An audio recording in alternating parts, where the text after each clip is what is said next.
복 있는 사람이 됩시다. 은혜 받읍시다. 다 잘 될 것입니다. 다 지나갈 것입니다.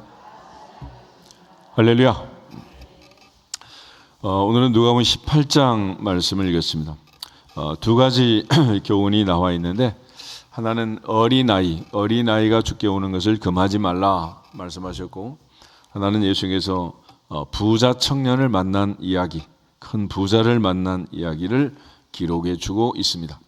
오늘 특별히 이제 예수님께서 어린아이에 대해서 말씀을 하시는데, 어린아이들이 요즘도 마찬가지지만 그 옛날 2000년 전에 애들만 놔두고 다닐 수도 없고 또 늘 같이 따라다니던 그런 시절, 그래서 엄마들이 애들을 떼놓고 가려고 어찌하면 몰래 나갈까, 그래서 간식거리도 주고 군것질할 것도 주고, 애들이 한눈판 사이에 엄마는 사라졌음, 없어졌음, 그렇게 도망치듯이 다니던 때가 얼마나 많았어요. 그런데 예수님 앞에 많은 아이들이 함께 따라왔고, 특별히 어떤 분들은 예수님께서 만져주심을 바라고 자기 아기들을 데리고 왔다. 그러니까 애들이 울고 시끄럽게 하고 떠드니까 예나 지금이나 예배 방해가 되지 않겠어요. 그래서 제자들이 보고 꾸짖었다. 그래서 그때 예수님께서 하신 말씀을 오늘 본문이 기록해 주고 있습니다. 오늘날 우리가 이제 주일학교 체제를 가지고 이제 애들은 애들끼리, 어른끼리 이런 예배를 드리는데, 오늘 본문을 잘 보면 예수님의 사역에는 주일학교가 없다. 이게 예수님의 사역의 특징이에요. 그러니까 예수님 사역은 전체 교인이 다 같이 예배를 드리는 거지, 누구는 여기서 누구는 저기서 그런 게 아니라. 근데 요즘 이제 교회는 특별히 이런 주일학교 시스템을 하다가 좋은 점도 있지만은 사실은 놓쳐버린 게 너무 많다. 일주일 내내 아이들이 학교 가서 각자 다 공부하고 왔는데 주일날도 또 따로따로 이러니까 애들이 뭐 하는지 알 수 없는 거예요. 그리고 더더구나 이제 애들이 머리가 커지기 시작하면 이제 아예 다니는 교회가 달라.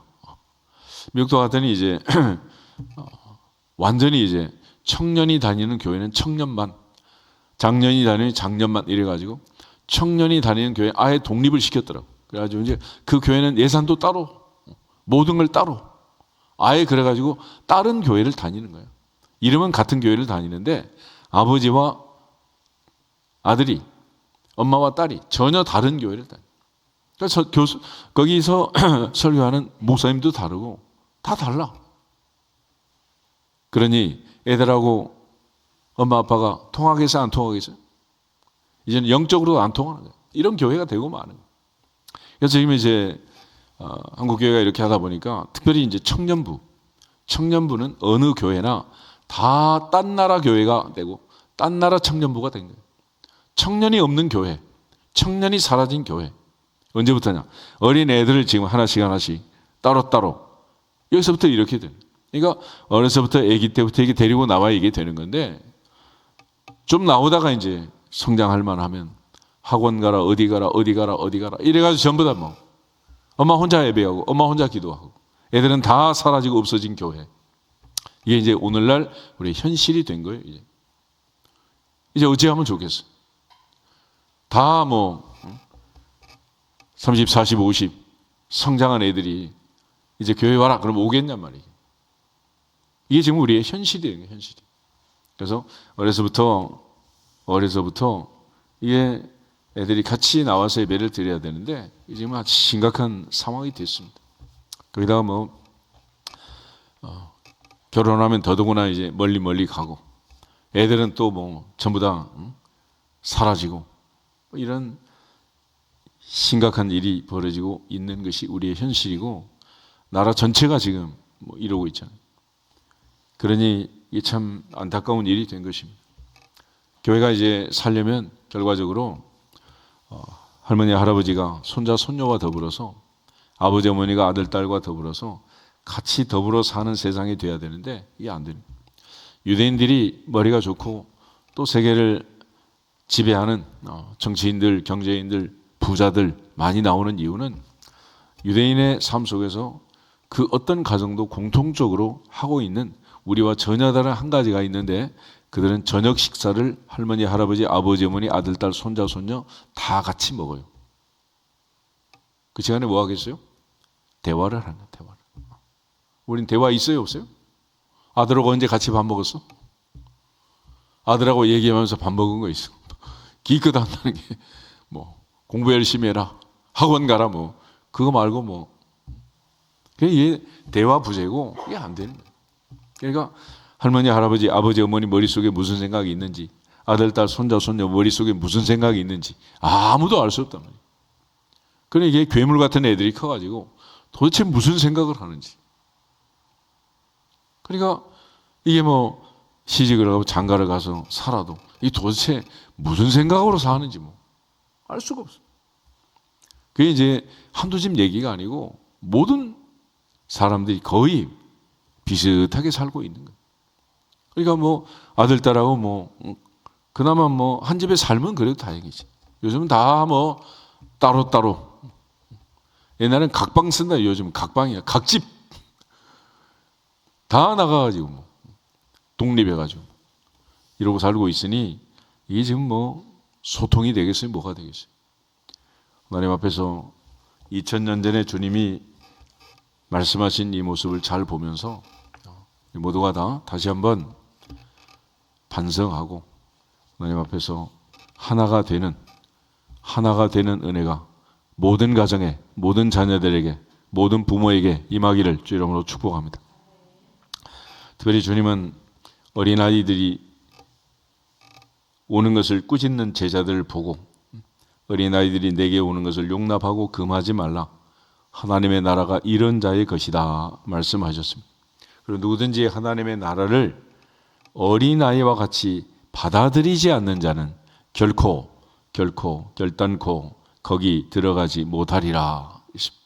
그러니까 아이들의 특징은 나이가 어릴수록 선생님의 말씀을 듣는다 안 듣는다? 듣는다.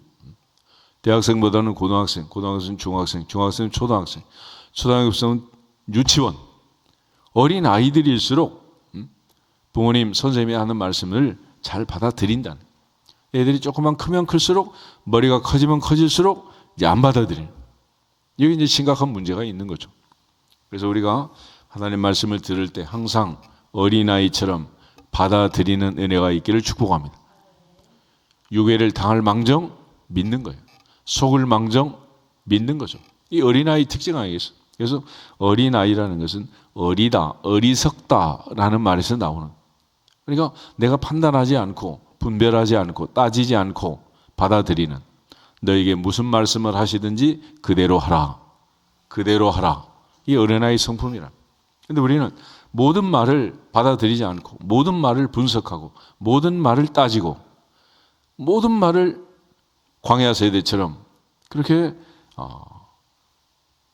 받아들이지 않고 원망하고 시비를 걸면 이 말씀이 내 속에 역사할 수도 없는 것이고 내 속에 들어올 수도 없는 것이고 결과적으로는 말씀을 듣는 것 같으나 내게는 아무 유익이 없는 그런 일이 된다.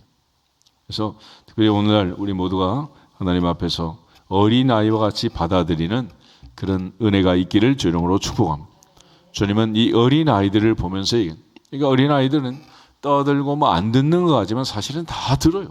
다 들어. 그러니까 애들이 있는 데서 뭐 이런 말 저런 말 온갖 말을 다 하는데 애들은 다 듣습니다. 그리고 특별히 어린 애들은 들은 말을 잊어버린다 안 잊어버린다? 잊어버리지도 않아요. 잊어버리지 않아. 그러니까 지난주 설교는 기억 안 나는데 어렸을 때 들은 거는 지금도 기억난다 안 난다? 기억나는 거예요.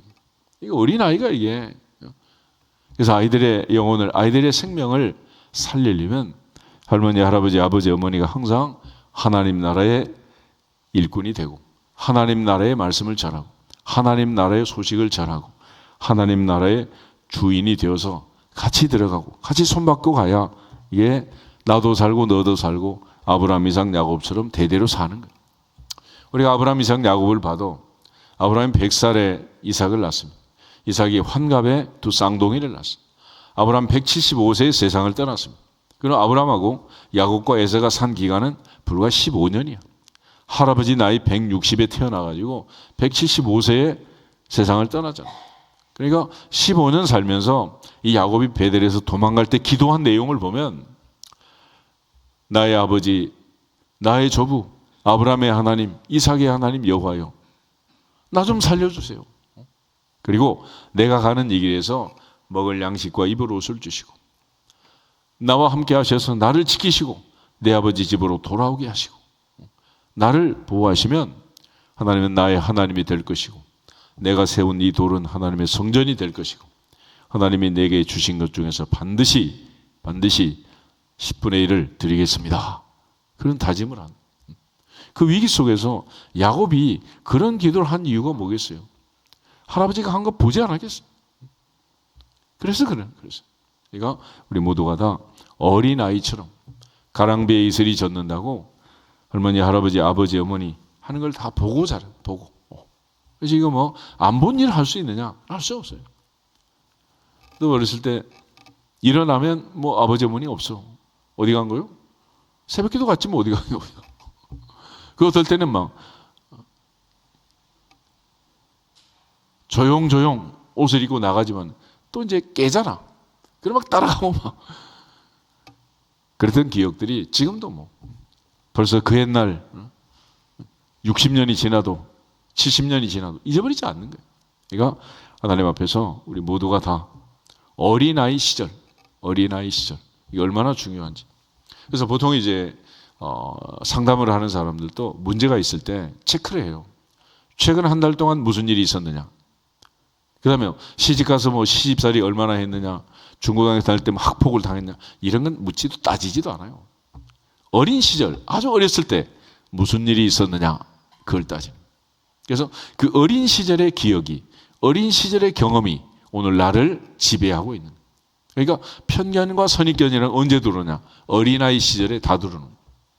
한국 사람 된장국 좋아하는 것은 커서 좋아하는 게 아니에요. 내가 어렸을 때 엄마가 해준, 할머니 해준 그 된장국, 호박국 그거 먹고 크면서 그 맛이 입에 들려가지고 그때 그 맛을 찾으려고 전국을 맛집을 돌아다녀도 그 맛이 있다 없다? 그런 맛이 어디 있겠어. 그래서 이 어린아이 시절이 얼마나 중요한지. 어린아이. 우리 모두가 다 하나님 앞에서 우리 어린 시절 생각하면서 특별히 은혜 주셔서 또 손자 손녀가 있는 분들은 오늘도 특별히 이 어린 아이들을 위해서 기도하시고 이 어린 아이들의 생명을 위해서 또 믿음의 조상 아브라함처럼 이삭처럼 사라처럼 리브가처럼 복의 구는 복의 통로가 되시기를 주 이름으로 축복합니다. 더불어 이제 오늘 선한 선생님이여 내가 무엇을 해야 영생을 얻을 수 있습니까? 라고 이제 말하는데 예수께서 마태복음 19장 20장 넘어가는 그 부분에 부자 청년이 찾아오지요. 이 사람은 부자였고 청년이었고 그야말로 뭐 요즘으로 말하자면 이제 파이어족이 된 거 아니겠어요? 그런데 그가 하나님 앞에 주님 앞에 나와서 무엇을 해야 영생을 얻을 수 있습니까? 영생을 얘기하고 있어요. 그런데 이 사람이 말하는 영생하고 주님이 말하는 영생이 개념이 다르다는 것을 그 다음 이야기를 보면 알 수 있어요. 부자가 그야말로 돈이 많고 젊고 그야말로 이게 이런 삶을 산다면은 굳이 뭐 예수님을 찾아올 이유가 뭐가 있겠는가? 보통 이제 나이와 물질의 관계를 생각하면 하나님께서 놀랍게 상관관계를 주세요. 그래서 교만하지 않도록 우리가 넘어지지 않도록 하시는데 어린 시절을 보면 시간이 time is money 그러잖아요. 어린 시절은 시간은 많은데 뭐가 없어? 돈이 없어. 그러니까 사고 치는 애들은 나이는 어린데 아빠가 할머니가 할아버지가 뭘 많이 준 거야? 용돈을 많이 준 거야. 아이를 망하게 하려면 용돈을 무조건 많이 주면 돼. 한 달에 100만 원씩 하루에 막 100만 원씩 이렇게 주면 애가 공부할까 망할까? 100% 망하는 거죠. 그러니까 아이를 망하기는 아주 간단한 거예요. 시간이 많은 애에게 돈을 많이 주면 망하는 거예요. 근데 애들이 이제 살아가면서 점점 바빠지기 시작하는 시간이 없어져. 그래서 애들이 이제 대학을 졸업하고 취업을 하고 그야말로 이제 회사에 다니기 시작하면 이제 알바도 하고 기업에 들어가서 정규직도 하고 그러면서 이제 돈을 벌기 시작합니다. 그런데 뭐 아침에도 여러분 가서 보면 알겠지만 온갖 회사들 버스가 이제 와서 태우고 가잖아. 아침 일찍 가가지고 밤늦게 데려다 주는. 한 달에 뭐 연봉 몇 억씩 줘도 애들이 돈을 쓸 뭐가 없어? 시간이 없어. 그냥 돈 벌어 남 주는 거지. 그러니까 아들은 의사 만들지 말고 딸은 의사한테 시집 보내라 그러는 거 아니겠어? 그런데 이게 한 정점을 기점으로 해서 이제 사람이 나이가 많아지고 늙어지고 명퇴하고 조퇴하고 은퇴하고 이러면서 이제 곡선이 기울기 시작한다. 그러면 이제 다시 또 시간이 많아가지고 태극기 들고 하루 종일 가서 광화문에서 흔들고 다니고 파고다 공에서 놀고 다니고 시간이 널널한 거야. 시간이. 대신에 주머니에 뭐가 없어지는 거야? 돈이 없어져. 돈이. 그래서 돈 많은 사람한테 시간을 주든지 시간 많은 사람한테 돈을 주든지 동시에 퍼부어 주면 흥한다 망한다. 100% 망하게 돼. 100%. 그래서 하나님께서는 절대로 그렇게 하지 않고 이 사람이나 저 사람의 인생을 조율하시는 거예요. 그래서 우리 모두 천국 가도록. 할렐루야. 그것이 하나님의 법칙이란 법칙. 그러니까 하나님이 이렇게 하지 아니하면 인간이 이게 되겠냐면.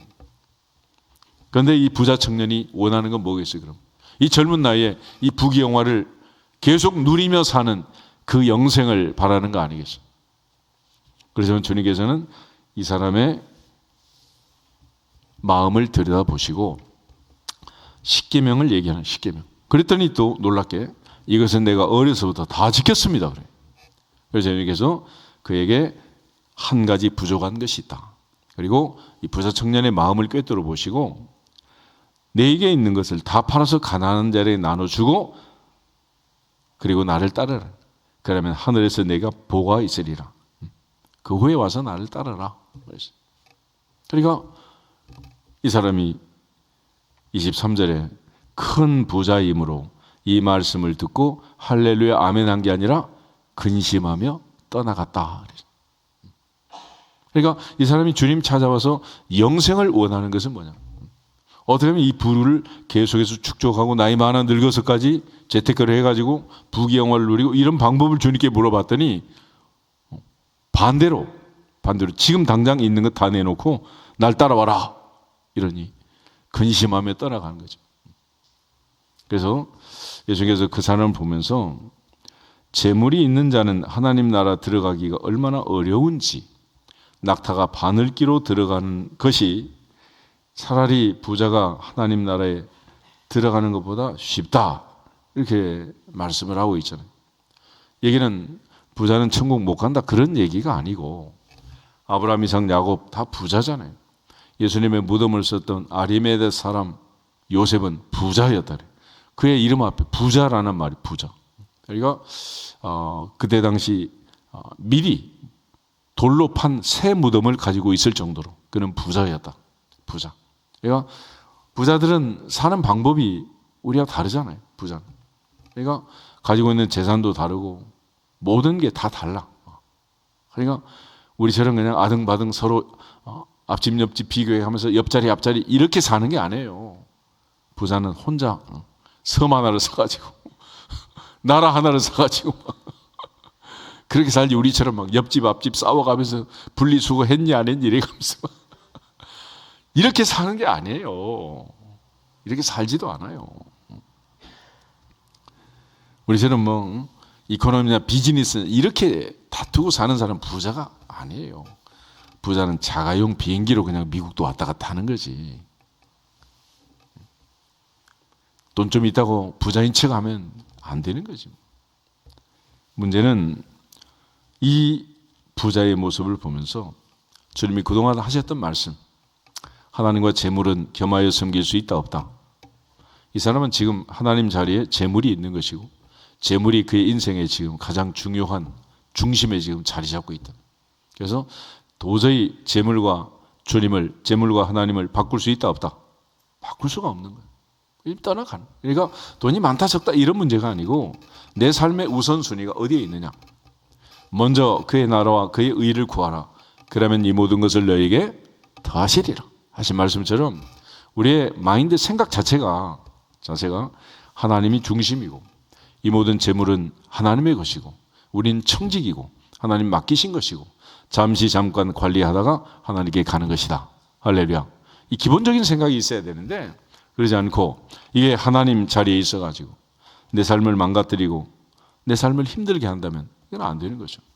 그래서 돈이 액수적으로 얼마가 있다 없다 뭐 이런 얘기가 아니고 이거는 많든 적든 상관없이 내 삶을 이끌어가는 내 삶을 움직이는 내가 어떤 일을 하고 안 하고 하는 모든 기준이 하나님의 영광이냐 아니면 내 생각이냐 육신의 정욕, 안목의 정욕, 이생의 자랑, 욕심을 따라 사는 거냐 아니면 하나님의 영광을 위해 살고 하나님께서 더해 주시는 삶을 사는 거냐 이 차이란 그러니까 겉으로 볼 때는 부자고 조금도 부족함이 없는 것 같은데 결과적으로 그에게 있어서는 주님이 없는 말씀이 없는 말씀을 듣고 근심하고 말씀을 듣고 떠나가는 이 희한한 사건이 벌어지고 있다.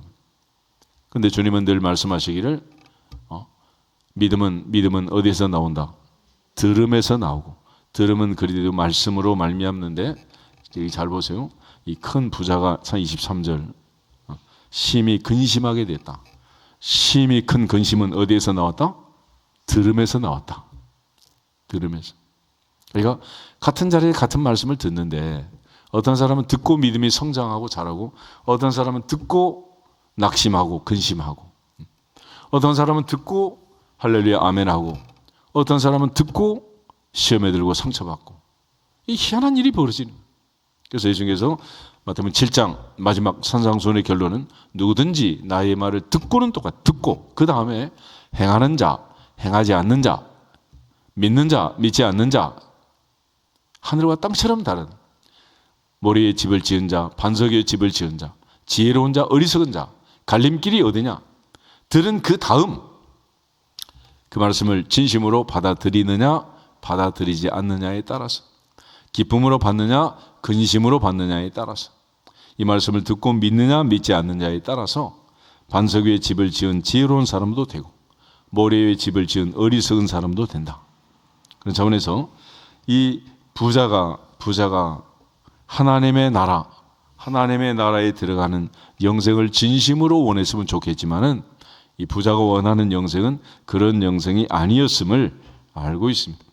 그래서 예수님께서 하신 말씀을 듣고 26절에 듣는 자들이 이르되 그런즉 누가 구원을 얻을 수 있습니까? 그래서 2000년 전이나 지금이나 돈으로 안 되는 게 뭐가 있겠어? 그야말로 돈이면 되는 세상, 돈이면 모든 것이 가능한 세상을 인간은 만들어 놓고 살고 있죠. 그런데 주님께서 하시는 말씀을 듣고 떠나가는 이 부자를 보면서 부자가 재물이 있는 자가 하나님 나라에 들어가기는 얼마나 어려운지 낙타가 바늘기로 들어가는 것이 부자가 하나님 나라 천국에 가는 것보다 더 쉽다라고 말씀하시니까 많은 사람들이 깜짝 놀래요. 아니 그럼 부자가 못 가는 돈 가지고도 안 되는 그런 일이라면 도대체 누가 할 수 있습니까? 그러니까 부자가 못 가는 세상 천국을 얘기하자 나머지 사람들이 환호하면서 야 그러면 돈 없는 우리는 들어갈 수 있다 이렇게 말하는 게 아니에요. 부자가 못 들어가는데 어떻게 가난한 자가 들어가겠냐는. 다시 말해서 애들이 하루 종일 공부하고 일주일 내내 공부하고 방학 때 공부하고 할아버지 재력과 엄마 정보력을 통해서 매일같이 공부한 애가 대학을 못 들어가면 날마다 놀고 게임하는 애는 대학 들어가겠어 못 들어가겠어? 그건 택도 없는 거지 뭐. 지금 그 얘기를 하는 거예요, 그 얘기를. 그러니까 그렇게 열심히 공부하는 애가 못 들어간다 그러면 게임하고 노는 내 아들이 들어갈 수 있구나 좋다 막 이런 엄마가 있겠냐고. 지금 이 상황은 그야말로 모든 사람이 멘붕이에요, 멘붕이. 이 부자가 못 가면 그럼 천국 누가 가느냐? 그런데 주님께서 놀라운 말씀을 하셨어요. 27절 이르시되 무릇 사람이 할 수 없는 것을 하나님은 하실 수 있느니라. 아멘.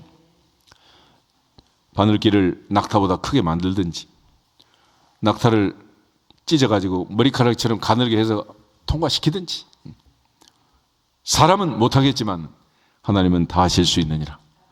그래서 살고 죽는 것, 먹고 사는 것, 생사화복, 대적의 흥망성쇠, 이 모든 것을 결정하시는 결정권자는 하늘의 하나님이시다. 하나님의 주권을 인정하고 하나님 앞에 오늘도 우리 모두가 다 순종 순복해서 하나님이 약속하신 대로, 하나님이 명령하신 대로 순종하고 약속하신 대로 천국의 복을 누리기를 주 이름으로 축복합니다. 그 외에는 다른 길이 없는 거예요. 그러니까 주님께서 우리에게 명령하신 대로 순종하고 약속하신 대로 복을 받는 삶이 되기를 다시 한번 주님의 이름으로 축복합니다. 그래서 천국은 내 힘과 능력으로 갈 수 있는 나라가 아니라, 이쁜 얼굴을 가지고 돈 많은 카드 가지고 가는 나라가 아니란 말이에요.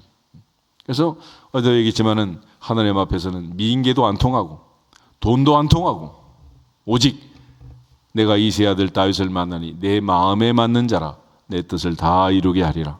사람은 외모를 보지만 나 여호와는 중심, 마음을 본다. 그래서 하나님의 사람 다윗은 늘 내 입의 말이, 마음의 묵상이 주님께 연락되기를 원합니다. 그랬습니다. 그러므로 하나님께서 더해 주시는 것들에 마음을 빼앗기지 말고 먼저 그의 나라와 그의 일을 구하면 하나님께서는 아브라함, 이삭, 야곱처럼 필요한 물질을 더해 주시고 또 다윗과 솔로몬처럼 필요하면 억만금도 주시는 거예요. 특별히 광야에서 이스라엘 백성들이 성막을 건축할 때 금은 보화가 어디서 온 거냐? 그는 전부 애굽에서 출애굽할 때, 탈출할 때 하나님께서 그들에게 주신 거예요. 얼마나 많이 주셨는지 손목에, 발목에, 목걸이에, 코걸이에, 귀걸이에 온갖 것 다 달고 나왔어. 근데 그걸 왜 준지도 모르고 시내산 밑에 와서 40일 동안 기다리면서 모세가 오지 않자 금송아지를 만들 정도로 하나님께서 그 많은 금은 보화를 주셨단 말이에요. 그거 가지고 한 거예요. 솔로몬이 성전을 지을 때도 하나님께서 다윗을 통해서 백전백승하게 하시고 그 모든 전리품을 모아서 할 수 있도록 하나님이 공급하시고 은혜 주신 줄 믿습니다.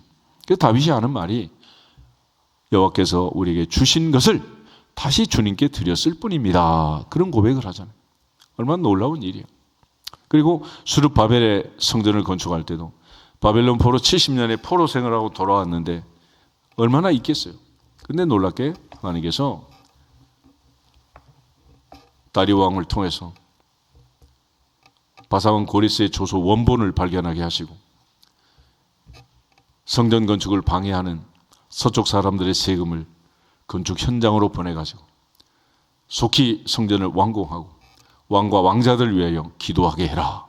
그래서 16년 동안 중단된 공사가 4년 만에 끝나네요. 4년 만에.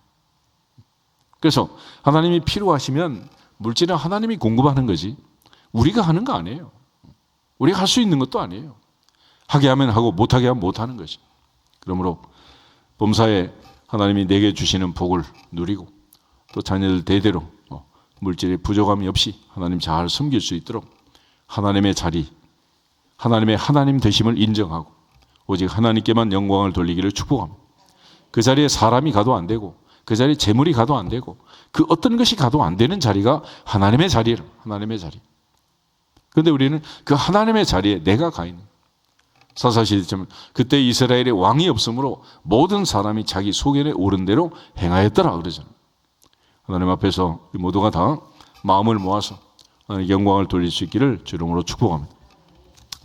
어저께 노예 준비회가 있어서 오후 2시에 이제 선교위원회가 모였는데 지금 이제 우리가 캄보디아 선교하면서 현재 이제 30교회가 참여를 해가지고 교회 중에 노예 교회가 한 100교회 되는데 한 반 정도는 지금 이제 어려운 교회들이고 또 자체 유지도 어렵고 또 당회도 없는 이런 교회들이 많습니다.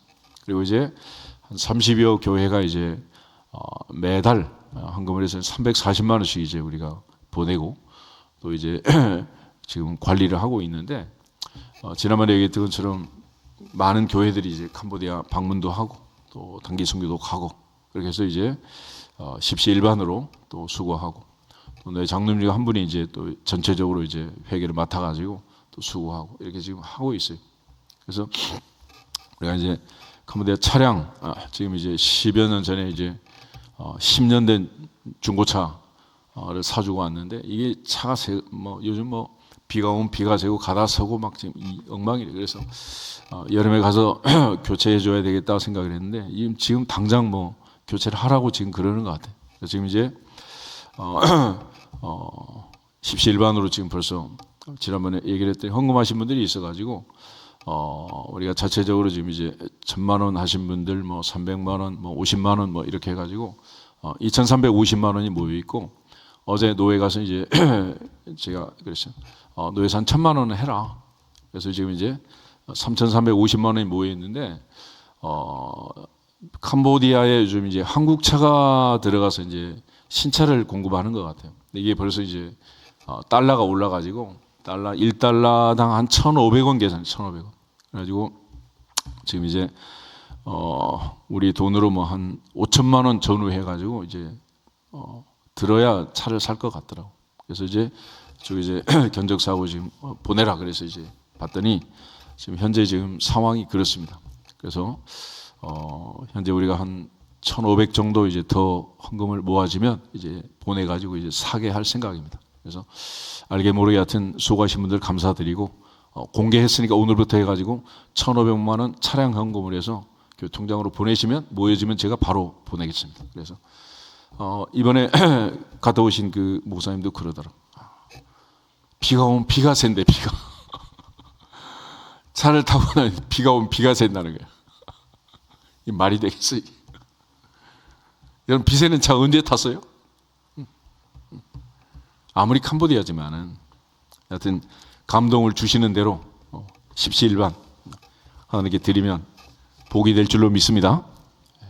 부자 청년들은 붙들고 있다가 뭐 그 천국 가져가는 것도 아니고 하여튼 하나님의 은혜 안에서 사람이 할 수 없는 그것을 하나님은 하신다 말했고 또 베드로가 엉뚱한 질문을 또 하나 했지.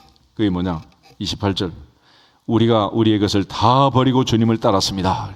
다 버리고 그러자 주님 하신 말씀 29절 30절 같이 기도하겠습니다. 이르시되 내가 진실로 너에게 이르노니 하나님의 나라를 위하여 집이나 아내나 형제나 부모나 자녀를 버린 자는 현세 여러 배를 받고 내세 영생을 받지 못할 자가 없느니라 하시니라. 아멘. 다시 말해서 하나님의 자리를 하나님께 내어드리면 그 하나님의 자리에 집이나 아내나 형제나 부모나 자녀가 가지 않고 하나님의 자리를 하나님께 돌려드리고 하나님의 하나님 되심을 믿고 하나님의 아버지를 의지하고 하나님께만 영광을 돌리면 우리가 근심하고 걱정하고 염려하는 부모, 형제, 일가, 친족 모두 다 하나님이 복을 주시고 은혜를 주셔서 영생을 얻는 천국 가는 복을 주실 것을 믿습니다. 그래서 이 땅에서도 현세에서도 여러 배를 받고 내세 다음 세상에서는 영생을 받지 못할 자가 하나도 없다라고 말했어요.